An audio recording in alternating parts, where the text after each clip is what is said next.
제목이 좀 그렇습니다만은 저주받은 성공에서 벗어나려면 여러분들 세상을 살면서 부모를 잘 두었다 하는 것은 축복입니다. 부모를 잘 두면 본인도 잘 되고 자손들도 잘 됩니다. 거꾸로 부모를 잘못 두었다는 거, 이건 참 불행입니다. 부모를 잘못 두면 본인도 잘못되고 자손들도 잘못될 가능성이 많습니다. 이미 목장 성경 공부 교환을 통해서 공부하시겠지만 18세기에 살았던, 미국에 18세기 살았던 조나단 에드워즈라는 분이 있습니다. 이분은 미국의 영적 대각성 운동을 주도했던 분인데, 주일학교 다닐 때에 같은 주일학교 다니는 맥스 주크라는 친구가 있었어요. 두 사람 다 장성해서 에드워즈는 믿음이 좋은, 좀 하나님을 경외하는 신실한 처녀와 결혼을 하였고 신앙생활을 잘해서 이 부인도 미국 각성운동에 아주 중요한 역할을 했다는 기록이 있습니다. 그런데 이 맥스 주크라는 사람은 성장한 다음에 생활이 난잡한 믿지 않는 여자와 결혼을 해서 아내를 쫓아 같이 타락합니다. 몇백 년이 지난 후에 어떤 분이 이 두 가문을 추적 조사를 했어요. 조사한 당시 에드워즈 가문의 후손이 약 1390여 명, 그 중에 295명이 대학을 졸업해서 13명이 대학 총장이고 65명이 정교수고 3명이 연방 상원의원, 3명은 주지사, 30명은 판사, 102명은 변호사, 56명은 의사, 75명은 군대 장교, 100명은 유능한 선교사와 목사, 작가가 됐고 1명은 미국 재무부 감사관, 1명은 미국 부통령이 됩니다. 반면에 맥스 주크의 후손은 506명인데 150명이 범죄자, 100명이 술주정뱅이, 3분의 1이 정신병을 앓고 범죄자 중 7명이 살인자였고 301명은 거지였고 절반 이상이 글을 읽을 수 없는 문맹자였고 그 가게 반 이상의 여자들이 창녀였습니다. 두 세대가 지난 후에 비교를 해보았더니 에드워즈 가문과 이 막스 주크, 에드워즈 가게는 축복받은 가게고 막스 주크는 저주받은 가게다, 이렇게 느낄 수가 있죠. 조금 비교가 좀 거시기 합니까? 죄송합니다. 이상 전라도 말이 티 나오는데 저는 경상도지만 표준말을 쓰는데 비교 대상이 조금 이상해요. 동시대에 살았던 우리가 잘 아는 미국 그 왕실이라 불리는 명문가 중에 명문가로 불리던 케네디 가문도 마찬가지예요. 이 가문도 완전히 쑥대밭이 됩니다. 하나님을 경외하지 않았기 때문에. 자, 축복받은 가게와 저주받은 가게 어떻게 이렇게 차이가 났는가? 축복받은 가게는 하나님이 다스리는 가게입니다. 하나님은 축복이시기 때문에 이분이 다스리는 가게는 축복받을 수밖에 없습니다. 삶에서 하나님을 몰아내고 하나님을 거부하면은 그 빈자리에 죄가 들어오고 마귀가 들어옵니다. 그러니 그 가게에 저주가 따를 수밖에 없죠. 참 우리에게 정말 감사한 것은요, 우리도 이런 저주의 가게에서 태어나서도 거기서 빠져나올 수 있다는 사실입니다. 할렐루야. 어떻게 하면 되죠? 어떻게 하면 돼요? 내가 죽고 다시 태어나면 됩니다. 예수님을 주님으로 영접해서 하나님의 자녀로 다시 태어나면 우리는 예수님의 가게가 되기 때문에 그런 저주에서 벗어날 수가 있습니다. 저나 오늘 세례받은 분들이 이제 축복의 통로가 될 수 있는 거예요. 왜냐? 이제는 하나님의 자녀가 되었기 때문에. 할렐루야.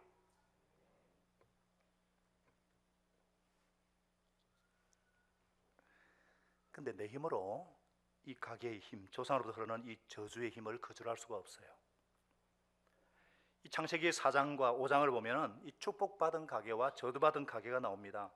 저주받은 가게는 아담의 아들 가인으로부터 시작되었고, 축복받은 가게는 가인이 죽인 아벨 대신에 하나님께서 선물로 주신 셋으로부터 시작되었습니다.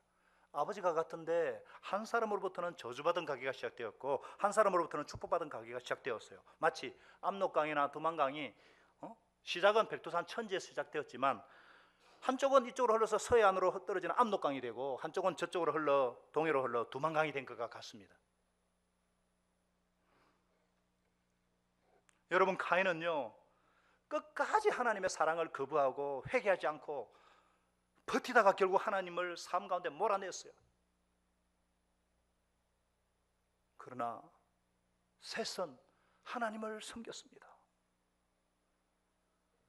하나님의 이름을 부르고 하나님을 예배하는 새로운 족속이 시작된 거예요. 결국 이 셋의 후손을 통해서 여자의 후손 예수 그리스도를 보내어 주셨습니다. 오늘은 저주받은 카인의 가계를 살펴보고 다음 주에는 축복받은 셋의 가계를 살펴보고자 합니다.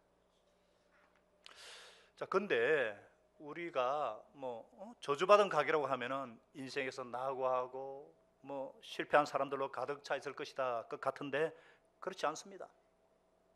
이 저주받은 가계도 세상적인 눈으로 보면요 성공한 사람들이 굉장히 많이 나와요. 카인의 가계를 보면은 거기서 도시 문명을 시작한 사람이 나오고요, 예술을 꽃피웠던 사람이 나오고요, 과학을 발전시켰던 사람들이 나옵니다. 자, 17절에 봅니다. 가인이 아내와 동침하매 그가 임신하여 에녹을 낳은지라 가인이 성을 쌓고 그 아들의 이름으로 성을 이름하여 에녹이라 하였다. 인류 최초에 세워진 도시일 겁니다. 물질 문명의 시작입니다. 그리고 18절부터 22절에 쭉 보면은 가인의 후예들은 육축을 칩니다. 유목민의 조상이 돼요. 또 수금과 퉁소 같은 악기를 만들고 음악과 예술이 발달합니다. 동과 철로 각종 기구와 전쟁 무기를 만들었어요. 금속 공업이 발달하기 시작하고 과학, 테크놀로지가 발달하기 시작합니다. 이 저주의 가계를 보면 세상적으로 실패한 사람들이 아니라 오히려 세상적인 관점으로 볼 때에 성공한 사람들 같이 보입니다. 낙농업과 도시 문명을 개발하고 예술을 꽃피웠던 사람들이에요. 그럼 이게 왜 저주받은 것이냐? 왜 저주받은 것이냐? 여러분, 이게 문제가 뭐냐면요, 기술은 발전했지만은 도덕은 타락했고 번영은 얻었지만 그 심령은 행복과 평안을 잃었다는 거예요. 물질을 얻고 영혼을 잃었다는 거예요. 썩는 양식은 충만한데 영생하는 양식은 결핍됐다는 거예요.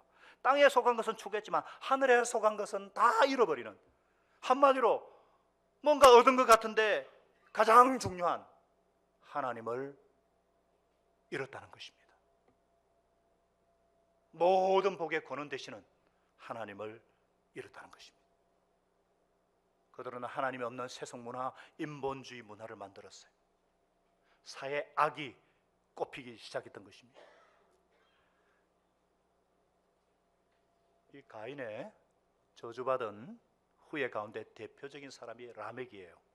19절에 보니까 그는 두 아내를 취해가지고 하나님이 세우신 가정의 질서를 파괴한 최초의 인물입니다. 하나님께서 남자와 여자를 창조하시고 둘이 한 몸을 이루어서 떨어지지 말고 행복하게 살아라고 그랬는데, 에덴 중에 에덴을 맛보라고 말씀하셨는데 하나님의 명령을 고의적으로 거부하고 불순종하고 최초로 바람을 핀 사람, 일부 다처를 시작한 사람이 라멕이에요. 성적인 타락이 오기 시작한 것입니다. 이 아내의 이름은요, 그 말 뜻대로 외모만 가꾸는 자들이에요. 실러라는 것은 그늘지다라는 뜻인데 헤어스타일의 조상이 됩니다. 아다는요, 꾸미다라는 뜻인데 패션의 조상이 돼요. 메이크업. 자, 23절은 라멕이 지은 시인데요, 여자 둘을 앉혀놓고 칼을 휘둘면서 막 재면서 아다야 실라야 내 말을 들으라. 내 상처로 인해 내가 사람을 죽였고 내 상함으로 인해서 소년을 죽였더라. 어떤 젊은 애가 라멕에게 상처를 준 모양인데 용서하는 것도 아니고 상처를 받았으니 상처를 입히는 정도가 아니라 죽여버렸다는 거예요. 이걸 자랑하는 시입니다. 가인을 해친 자는 벌이 7배라면 라멕을 해친 자는 77배다. 조상 가인을 덜 먹이죠? 그래도 가인은요, 동생을 돌로 쳐 죽이고 난 후에 하나님의 형벌에 대한 두려움과 어떤 양심의 어떤 그런 어떤 그 불편함을 있었어요. 이 재벌이 너무 중하다고 막. 그래서 하나님은 4장 15절에 너를 죽이는 자는 벌을 7배로 갚아주겠다. 표까지 주셨잖아요. 그런데 이 라멕은요, 복수를 하나님께 맡기지 않고 자기가 하겠다는 겁니다. 그것도 77배나 아주 흉악한 폭력입니다. 폭력.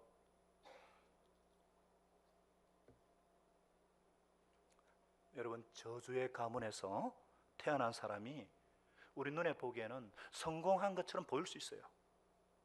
예술에서 성공할 수 있고, 과학에서 성공할 수 있고, 사업에서 성공할 수 있습니다. 그러나 그 성공에는 저주가 따릅니다. 그 저주가 가장 잘 드러나는 형태가 뭐냐면 성적인 문란과 폭력의 범람입니다. 우리가 살고 있는 세상을 보세요. 우리가 살고 있는 세상을 한번 보세요. 하루도 멀다 하고 그 폭력과 이 성적인 이 문제 얼마나 심각해요.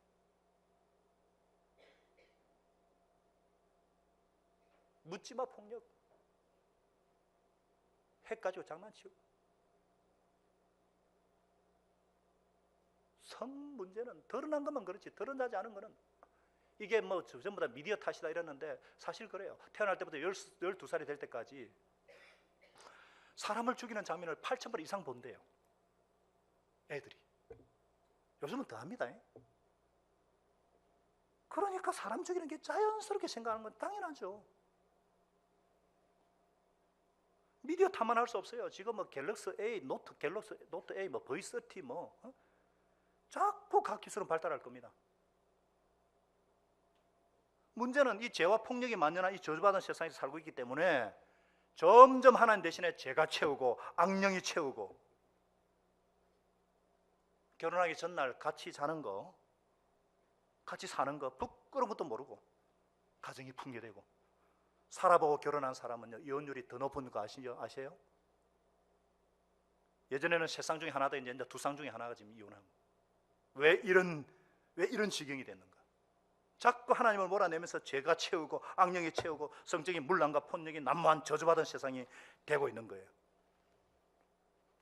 가정과 사회와 그 나라에서 축복의 하나님, 거룩하신 하나님, 사랑의 하나님을 거부하면은 죄와 사탄으로 채워집니다. 저주받은 가정, 저주받은 사회, 저주받은 나라가 됩니다.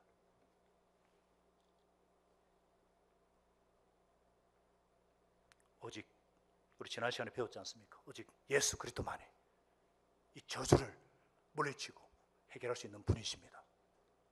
예수 그리스도만이 우리 위해 죽으시고 부활하신 예수 그리스도만이 우리는 그걸 알아요. 그렇다면 우리가 이런 사회 악이 지배하는 세상에서 우리는 어떻게 살 것인가? 우리는 그러면 어떻게 살 것인가? 첫째로 저주받은 성공에서 벗어나려면 따라하겠습니다. 성공을 하나님으로 삼지 말아야 합니다. 이게 뭔 말이냐면 저주받은 가게에서 태어난 사람들이 세상적인 관점을 볼 때 성공한 사람들이죠. 사업이나 뭐 학문이나 예술에서 성공한 사람들이죠.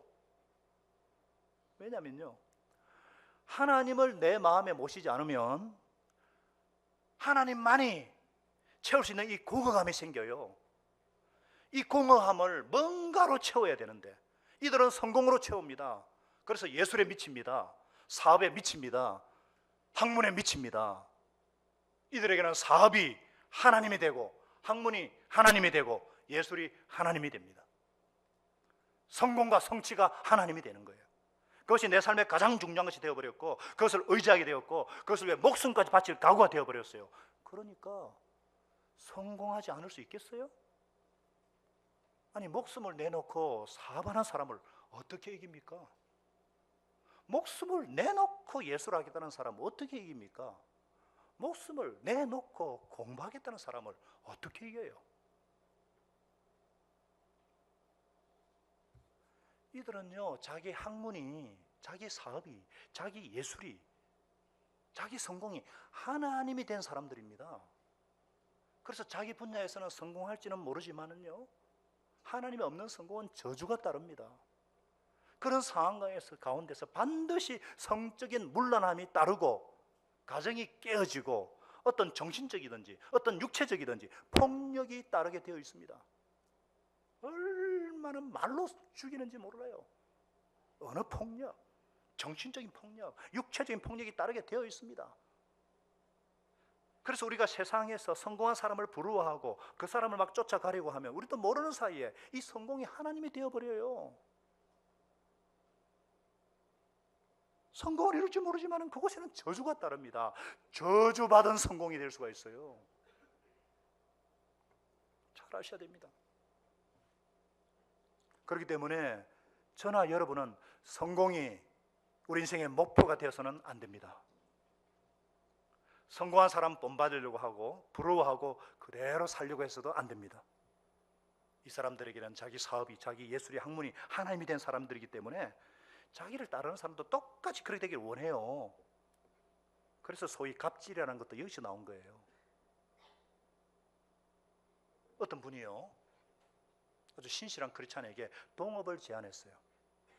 참 성실하고 신실하게 동업을 제안했는데, 근데 이 사업을 하기 위해서는 이 사업이 인생에서 가장 중요한 것이 되어야 된다, 하나님이 되어야 된다는 그런 요구예요. 그러니까 이분이 거절합니다. 사업이 아무리 중요해도 하나님을 대신할 수는 없잖아요. 인생에서 가장 중요한 것이 될 수 없다는 거예요.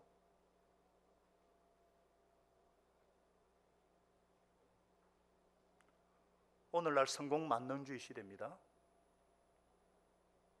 성공을 위해서라면 내적인 행복이나 가정이나 이웃과의 관계가 어떤지 보지 않습니다. 돈만 많으면 바람피는 것도 멋있게 보는 저주받은 세상이에요. 학문적으로 성취한,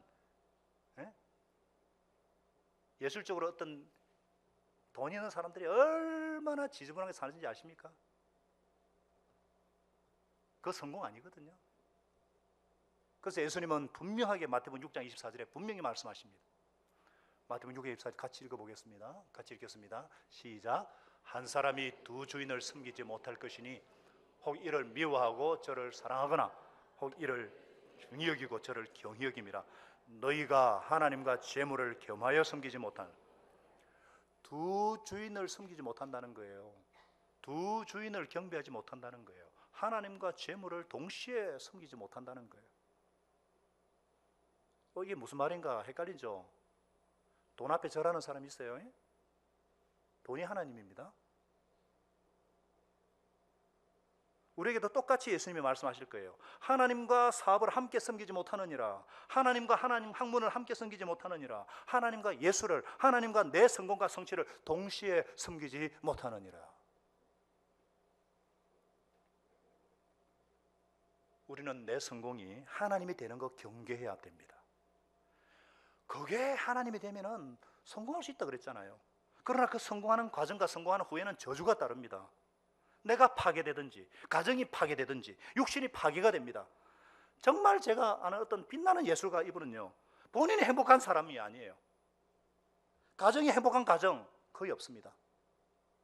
자녀가 잘 되는 거 보기 힘듭니다. 성공을 하나님으로 삼지 말아야 합니다. 두 번째, 저주받은 성공에서 벗어나려면 재능과 기술을 하나님과 이웃을 위해 써야 합니다. 누구를 위해 써야 된다고요? 하나님과 이웃을 위해 써야 됩니다. 우리 주위에 소위 성공한 크리스찬들 많습니다. 학문적으로, 사업적으로, 예술적으로 아주 뛰어난 크리스찬들이 많습니다. 연예계도 많아요.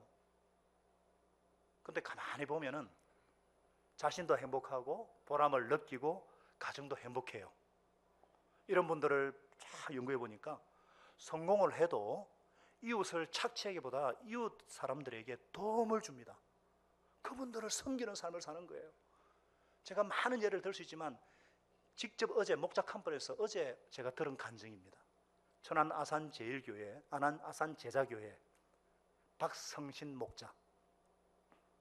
제가 올 총각 작년 말인가 목자방에 한번 올린 적이 있는데 이 박성신 목자님의 간증을 들었습니다. 제가 그것을 요약해서 20분짜리 간증을 제가 요약해서 말씀드릴게요.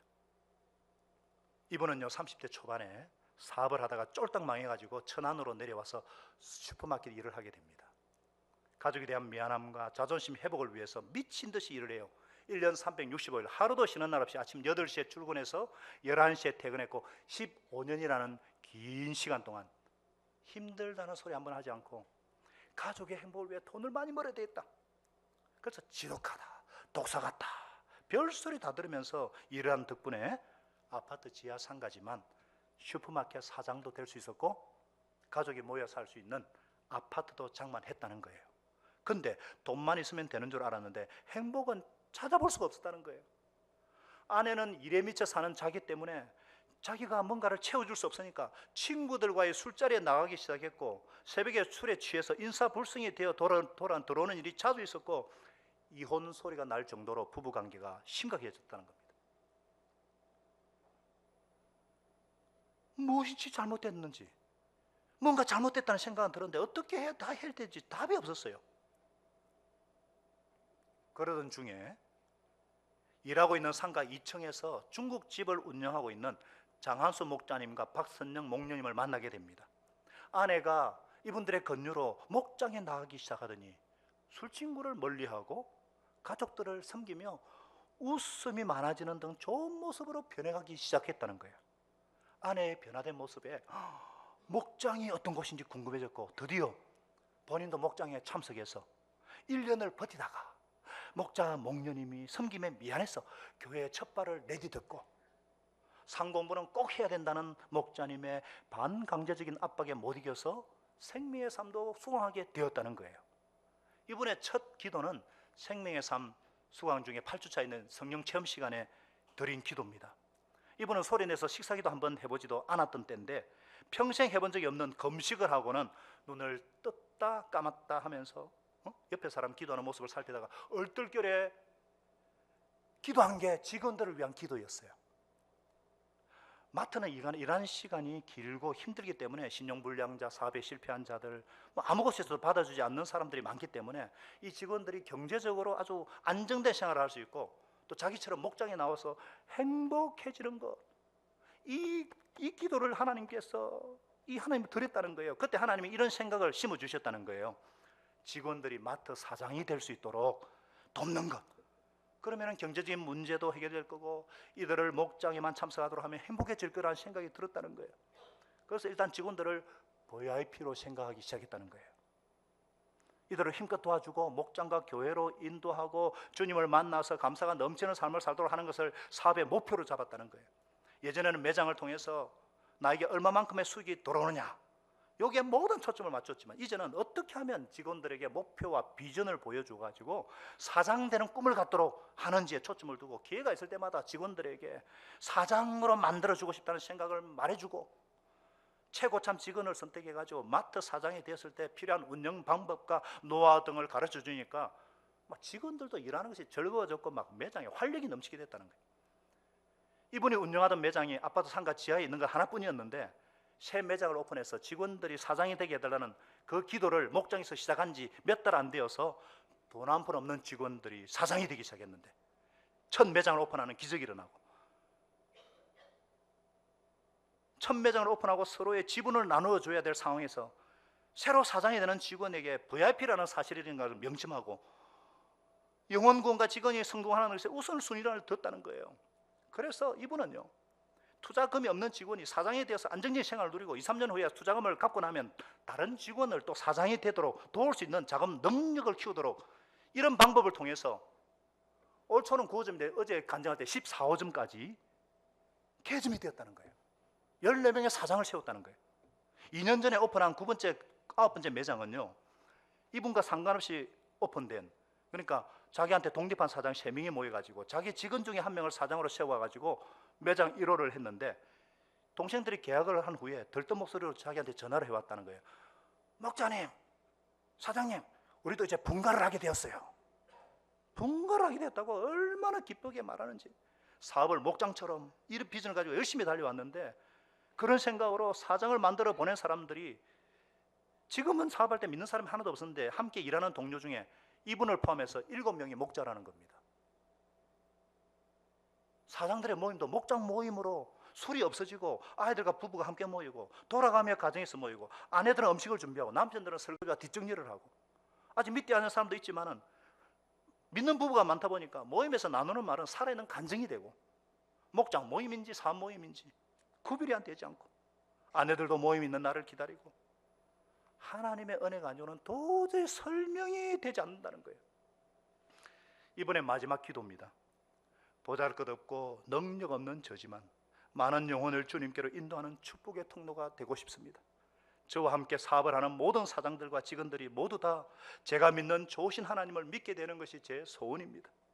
금요일에는 목장 모임으로 직원들이 빠져나가서 매장에서 일할 사람들이 부족할 때가 많지만 걱정하지 않습니다. 주님이 기뻐하실 일을 최우선 순위에 놓고 결정하면 가정이나 사업이나 모두 도와주실 것이라 믿기 때문입니다. 아멘. 여러분, 같은 성공인데 어떻게 이렇게 다를 수가 있어요? 어떻게 이런 다른 결과가 생길 수 있는가? 이분들의 성공은요, 하나님처럼 생각하고 추구해서 얻은 성공이 아니라 하나님께서 선물로 주신 성공이기 때문에 그렇습니다. 내가 하나님처럼 섬기고 추구하는 성공은 나에게 저주가 따릅니다. 그러나 하나님께서 우리에게 선물로 주신 성공은 축복이 따릅니다. 하나님께서 영광을 받으시기 위해서 어떤 사람은 유명하게 만들어 주기도 하시고 세상적으로 성공하게 만들어 주기도 합니다. 당신의 뜻을 이루시고 영광을 받으시기 위해서. 잘 들리세요?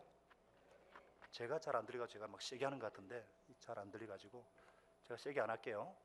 잘 들으셔요? 저도 모르게 막 세게 나오는데 이게 잘 안 들려서 그런 것 같은데. 자, 그렇다면 저주로서의 성공과 축복으로서의 성공, 내가 성취한 것과 하나님께서 선물로 주신 것과의 차이는 무엇일까? 이 차이가 무엇일까?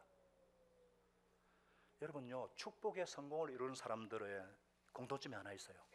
뭐냐면 선택이 분명한 사람들입니다. 무엇을 선택하느냐?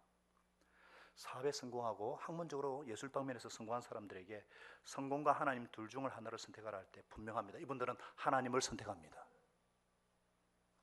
나는 사업에 실패해도 하나님을 선택하겠다. 먼저 하나님의 나라와 의를 구하겠다. 마태복음 6장 33절 말씀 붙잡고 먼저 하나님의 나라와 의를 구하는 삶을 살겠다. 내가 학문적으로 변변치 않더라도, 예술적으로 변변치 않더라도, 사업적으로 좀 부족하더라도 나는 하나님을 선택하며 살겠다. 그렇기 때문에 하나님께서 마음 놓고 성공이라는 것을 선물로 줘도 되겠다 하는 사람들입니다. 할렐루야.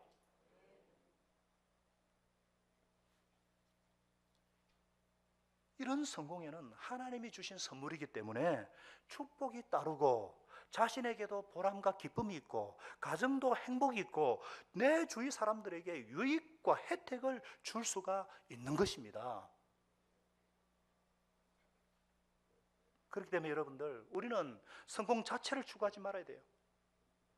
성공 대신에 뭐냐? 성실을 추구해야 됩니다.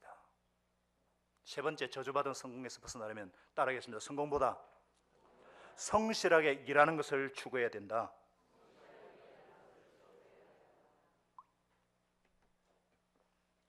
뭔 말이냐면요, 우리는 유명해지기를 추구하지 말고 유익한 사람이 되기를 추구해야 됩니다. 어떤 아주 유명한 과학자 크리찬과 대화를 적어놓은 기사를 읽어본 적이 있는데요, 이분이 이런 말을 했어요. 과학의 탁월한 분야에서 눈에 띄는 크리찬들은 많지 않습니다. 왜냐하면 이들은 과학을 생명처럼 하나님이라고 생각하는 사람들과는 다르기 때문에. 그러나 이 사람들이 일하는 직장이나 연구실에 가면 그곳에는 없어서는 안 될 사람들 중에 크리스찬들이 대단히 많습니다. 없어서는 안 될 사람들은 전부 다 크리스찬이라는 거예요. 우리 크리스찬들은 유명해지기를 추구하지 말고 유익한 사람이 되기를 추구해야 됩니다. 세상적인 어떤 성공보다 성실을 추구해야 됩니다. 정직을 추구해야 됩니다. 그런 와중에서 성공을 주시면 할렐루야, 좀 안 주셔도 할렐루야, 그렇게 살 때 보람이 있고 기쁨이 있고 열매가 있습니다. 여러분, 우리는요, 내가 속한 일터에서 없어서는 안 될 사람이 되어야 합니다. 성공하기 위해서가 아니라 성실하기 위해서. 착하고 충성된 종, 예수님이 가장 인정하시는 종은 어떤 종이냐? 마태복음 25장 21절에 마지막 결선할 때 착하고 충성된 종아. 여러분, 이 땅에서의 잠시 성공 그거 몇 년 못 갑니다. 이 땅에서의 이름 1년 지나면 죽으면 다 잊어진다 그랬잖아요. 그러나 착하고 충성된 종은 영원히, 지혜로운 자는 궁창의 별같이 빛날 것이고 많은 사람들을 옳은 대로 돌아오는 자는 궁창의 별같이 빛나리라. 할렐루야. 유명해지기 위해서가 아니라 유익한 사람이 되기 위해서. 그때 우리는 사람 눈에는 성공한 사람으로 보이지 못하지만 하나님의 눈에는, 하나님의 눈에 앞에서는 성공한 사람이 되고 적어도 축복의 통로가, 축복된 삶을 살 수가 있다는 것입니다. 저는 저와 여러분들이 저주받은 성공보다 축복 있는 무명인이 되기를 축복합니다. 사도 바울은 그렇게 고백했습니다. 세상에 바울만큼 다 갖춘 사람 없잖아요. 그런데 이것을 그리스도를 위해서 배설물로 여기고, 내가 무명한 자 같으나 유명한 자고 없는 자 같으나 모든 것을 가진 자라고 고백했습니다.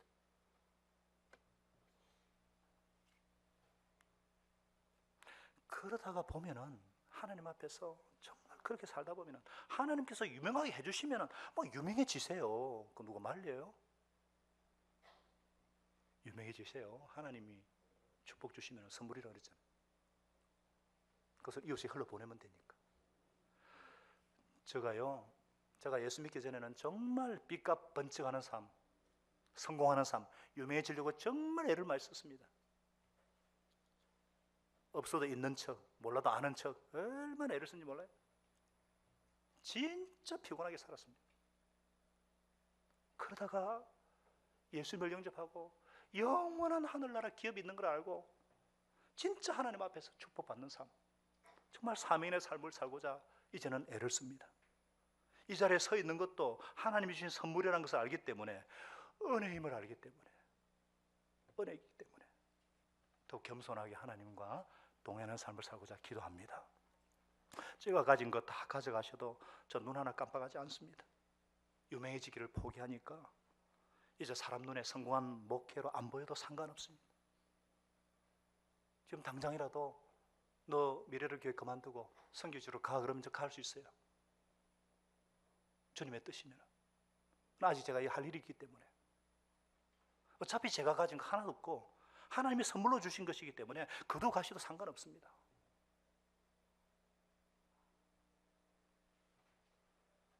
저주받은 성공에서 벗어나려면 네 번째, 하나님과 성도와의 관계를 돈독하게 해야 됩니다.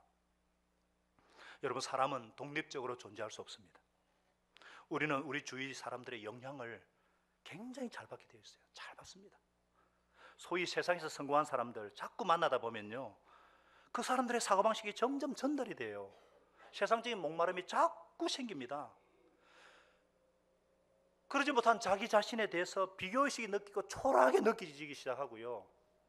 그러다 보면 자신도 모르는 새에 그 사람과 똑같은 생각을 하게 되고, 자신도 모르는 사이에 성공한 삶이 가장 중요한 것이 되고 성공이 하나님이 됩니다. 교회 다니도 타이틀이 눈에 들어오고요. 어떤 분은요, 전에는 교회나 어떤 목장 모임에 오면은 성도들을 너무너무 귀하게 여기고 그랬는데 어느 순간 동창생들 만나고 난 후에는 이상해지는 분들이 있어요. 막 비교하고 구질구질하게 사는 자기가 초라해 보이고, 그게 비교할 걸 비교해야죠.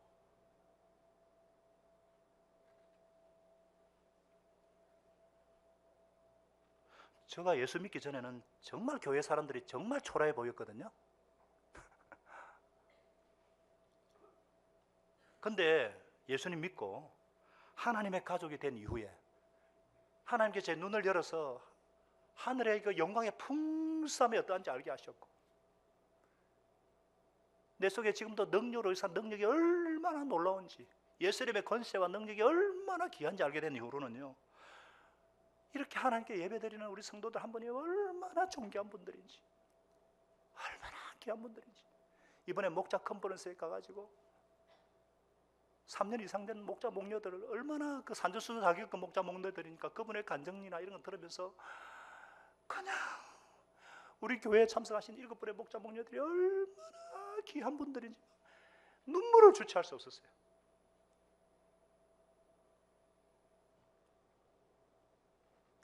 우리는 영향을 받게 되어 있습니다.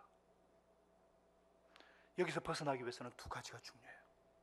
먼저 하나님과의 관계를 더욱더 돈독하게 해야 됩니다.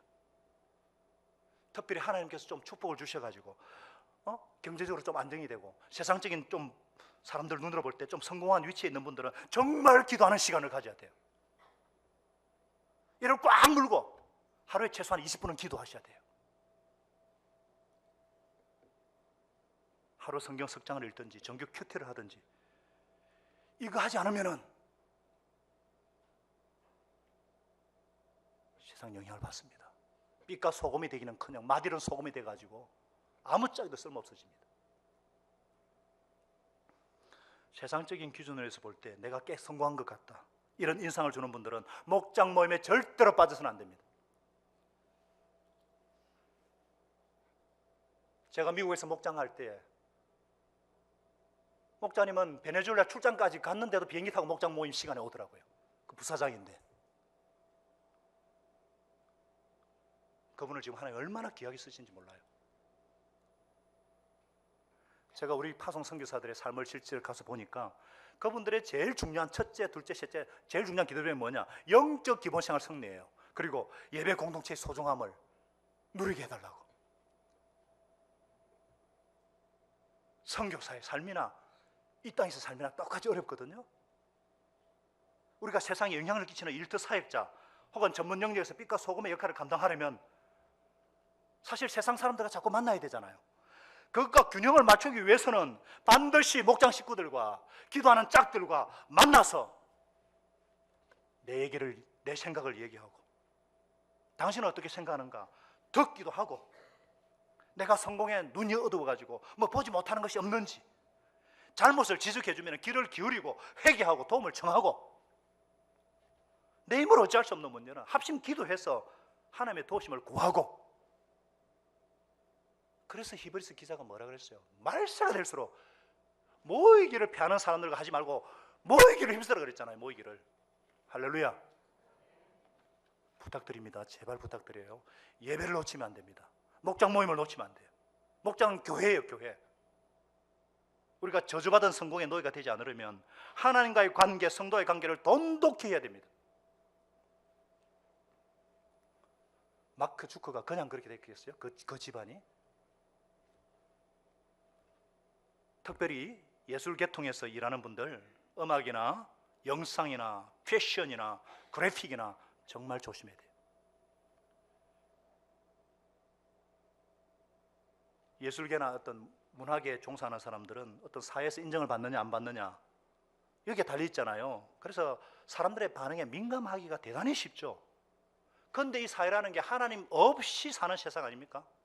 그런 사람들에게 칭찬 듣기 위해 살다 보면은요, 그 사람들처럼 예술이 혹은 어떤 그것이 내 삶 가운데 하나님의 자리를 차지한단 말입니다. 나도 모르게 그렇게 될 수 있어요. 특히 청년들 잘 들어요. 우리 교회 영화계에 종사하는 청년도 있고 네일 아트에 종사하는 청년도 있고 앞으로도 막 여러 분야에서 일을 할 건데 정말 조심하고 예배 빠지지 말고 목장 모임에 빠지지 말고 수요 기시만의 기도에 와서 기도해야 됩니다. 아멘이 아무도 안 나오시네요. 특히 바쁘신 분들 남의 박수와 인정에 빠지기 쉽다는 거 아시고 예배 빠지지 마시고 성도와의 모임을 귀하게 여기시기를 축복합니다. 부탁드립니다. 저주 딸린 성공, 이거 하나님이 없을 때나 필요하지 우리에게는 정말 행복이 필요해요. 보람이 필요합니다. 삶의 의미가 필요합니다. 하나님만이 이런 것을 다 채워주실 수가 있습니다. 이런 하나님을 내 삶에서 거부하고 제외하고 배척해서 그때 생긴 공허를 성공이란 것으로 메꾸려고 하지 마시고 저주가 딸린 성공을 추구하는 일은 없어야 되겠습니다. 하나님을 더 사랑하시고 하나님을 인생에서 가장 소중한 분으로 생각하시고 무엇을 하든지 간에 예수 이름의 권세와 능력을 의지하셔서 성공보다는 승리하시는 저와 여러분 되시기를 축복합니다.